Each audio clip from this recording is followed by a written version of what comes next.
Bonjour à toutes, bonjour à tous, bienvenue sur ma chaîne YouTube Libère-toi. Aujourd'hui, je vais vous présenter ce principe qui détermine que tout, absolument tout est énergie. Qu'est-ce que ça veut dire? Qu'est-ce que ça représente dans les faits? Qu'est-ce qu'on voit la physique quantique par rapport à donc ce qui est perceptible et ce qui ne l'est pas? Si on se dirige dans l'infiniment petit, on a les protons, les neutrons, les électrons, les quarks, les neutrinos, etc. Et on arrive finalement, quand on descend encore et encore, à ce qu'on appelle la théorie des cordes, où il n'y a plus de matière, mais de l'énergie. Plus aucune matière, plus rien de perceptible au microscope, mais la base de tout, ce sont ces espèces de champs électromagnétiques, c'est cette énergie pure. Et cette énergie pure, ce champ électromagnétique, c'est quelque chose qui est le même pour tout ce qui nous entoure.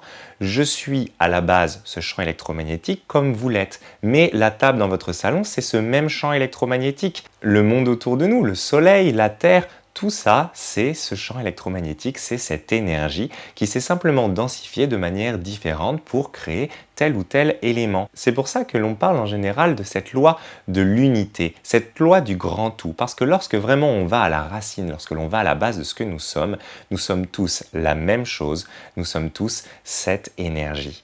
Voilà ce que ça veut dire, tout est énergie, et voilà pourquoi lorsque l'on va travailler dans l'énergie, on va atteindre tôt ou tard tout le corps physique et tout cet aspect de matière, parce qu'on va simplement à la racine de toute chose et on remonte comme ça petit à petit pour arriver, dans le cas d'un corps humain, aux cellules, mais dans le cas des autres éléments, à la construction d'une table, à la construction d'un meuble, à la construction d'une maison, à la poussée d'un arbre, etc., etc.